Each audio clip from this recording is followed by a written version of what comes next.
when my head hit that pillow,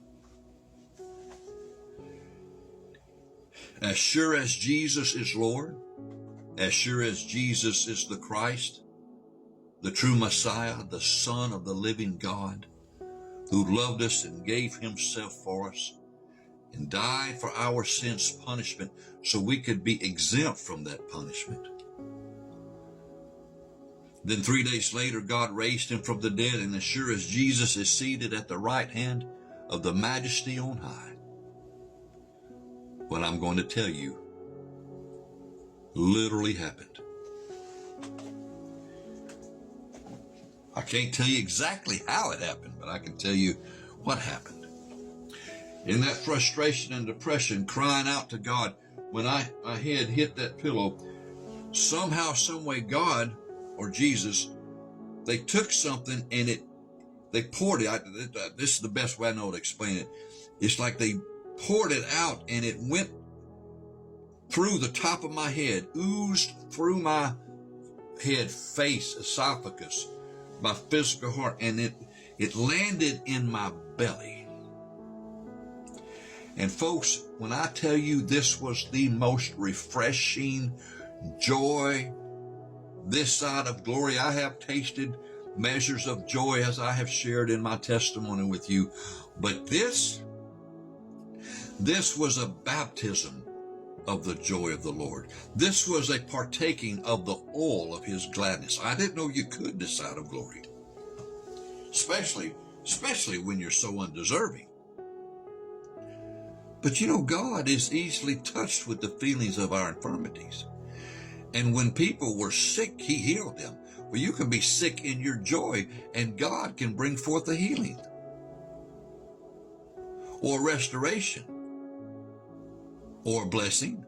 Now, what I experienced wasn't at that time going to be permanent, but eventually things were going to happen as I learned. And that's the key, as I learned. And then that joy began to be revealed inside my heart and soul, inside my belly. Well, yes, it hit the top of my head, flowed through my face, my head, went down my esophagus, went down my heart, down into my belly, and then it just began to ooze up. And I was filled in this joy.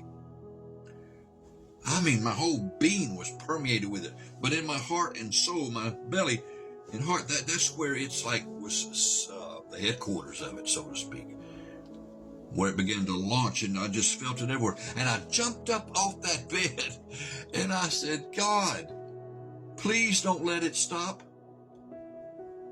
I mean, can you imagine a guy who's been running in the desert, and he is dehydrated and he's just like on the brink of death, and somebody just all of a sudden gives him the most refreshing tasting cold water drink.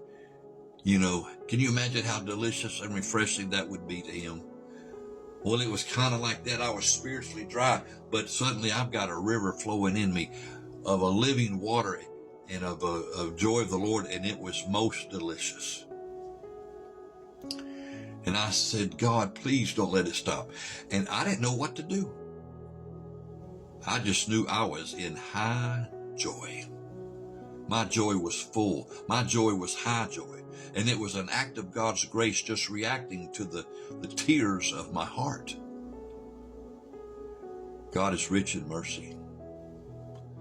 And he's done great things for the most awful. That's redemption.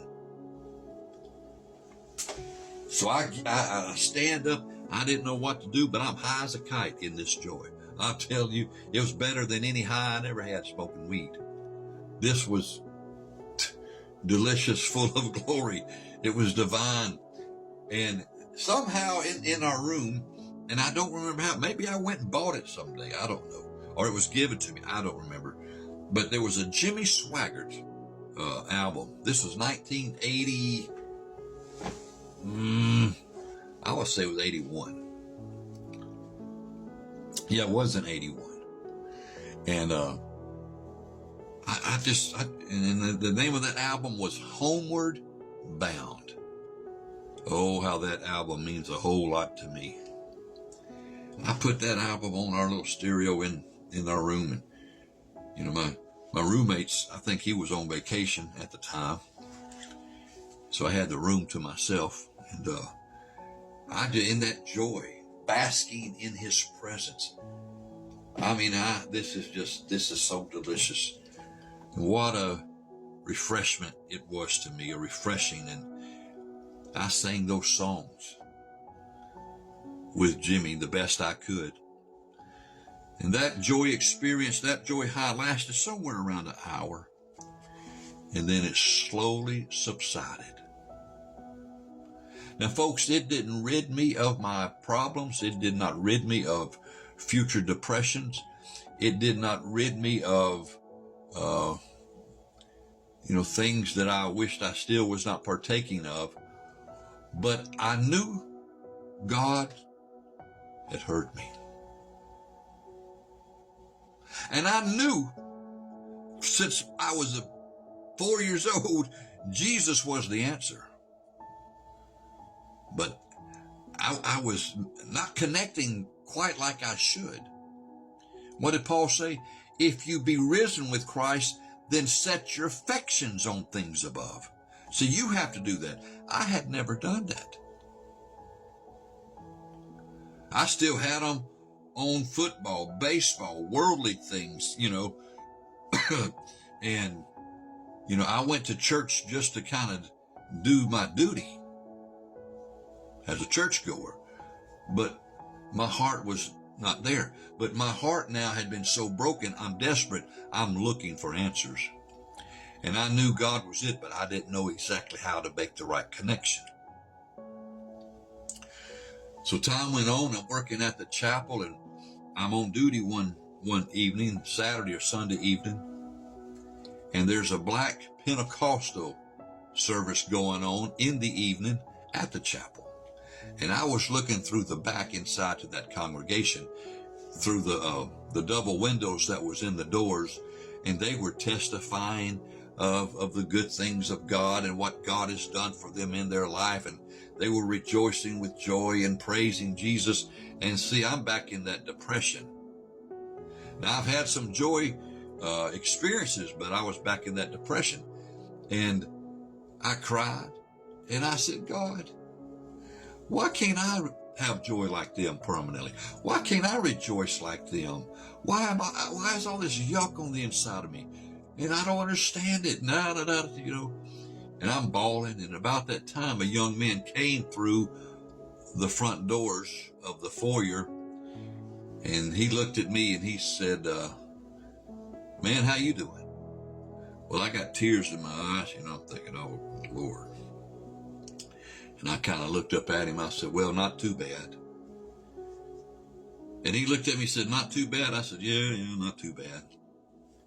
Well, he's new to the base. He wanted to look at the chapel and all that. I said, well, feel free. Just don't go where they're having the service. And he went around and looked, and he left. And then about an hour later, I'm still at the chapel. He comes back.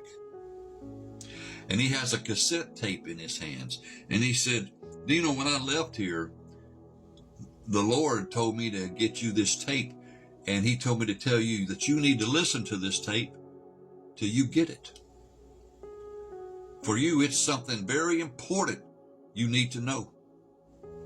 And I thought, what in the world, what kind of tape? Boston, Leonard Skinner, Led Zeppelin, Eagles, Bob Seger. He handed me that tape, and it was a tape by a minister in those days named Kenneth Copeland. And you know what the name of that tape was? The Power of the Tongue. The Power of the Tongue. And man, all of a sudden a light bulb went off inside me. And I watch your tongue. And I never understood what he was meaning in that. The power of the tongue. And I knew by inward witness, for me, this was a have to. This was an importance. I'll continue on the next video.